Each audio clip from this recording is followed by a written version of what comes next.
Hi there, welcome to Gong Show Garage. In today's video we're going to actually talk about iron nickel batteries.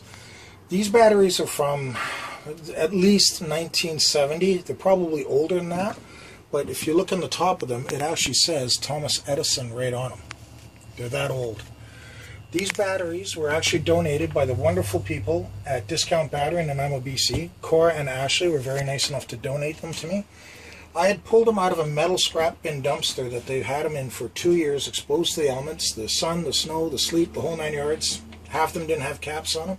As you can see, they're in pretty rough shape. These have been cleaned up, but you can still see how rough they were. Those haven't been conditioned yet, and I don't think I can get those to work. I think those ones are completely dead. But basically, when I got them home, I didn't even want to invest the money into distilled water, so I just put rainwater in them and thought, okay, well, let's try putting some power to them. So we put a little bit of power, and within half an hour to an hour putting current in them, we did one of our very first videos on these batteries off a 12-volt light supplying these. Now, the biggest thing about the iron nickel batteries, that the big killer for me, is that they're almost idiot-proof. And meaning that is, if you overcharge these batteries, instead of getting that bad, rotten smell, sulfur smell, these just produce hydrogen. So the best thing about that is, if you overboil them, it won't damage the batteries. If you do that with lead-acid batteries, you destroy them in no time. And these batteries here, you could take them down to 95% of their charge and bring them back up without any damage. So if you look over here, this is our reconditioning section. So every time the voltage gets low on our system, on the first bank of system, you can see right now I'm down to about 11.3. I would not be running my lead-acid batteries at that low of a voltage without damaging them.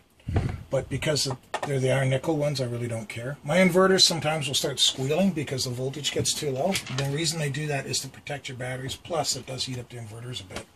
But I've done it so many times, my neighbors have actually phoned to let me know my backyard is squealing. Okay, as you can see, we're at 1.6 volts right now, and that's on one pair of batteries. So what I'm doing is I'm just checking to see if I can recover the voltage. This one had 0 voltage 2 days ago, so what I did is I had the potassium hydrochloride to the cells, which is basically hand soap. You can buy the chemicals in a high-end soap store, and I mix it with water and I put it back into the cells and I put current to them, and up they come right away. So these ones are in the process of being reconditioned, and if we go outside now, I can show you what's all running off of this right now.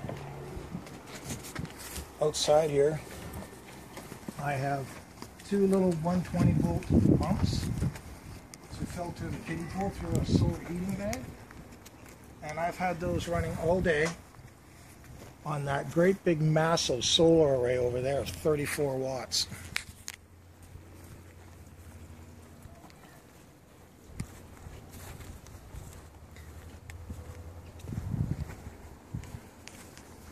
And during the day, if I am home, I will charge up with my solar system off my free batteries, my electric start lawnmower, and my 2 kids' electric 12-volt quads.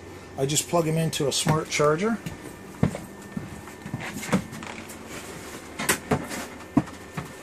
One of these battery tenderizers. I put the plugs on all 3 of the units, so I just plug it into here and run it off my solar system and charge up those batteries with the smart charger without damaging those. Anyway, thank you very much for watching Gong Show Garage, and have a great day.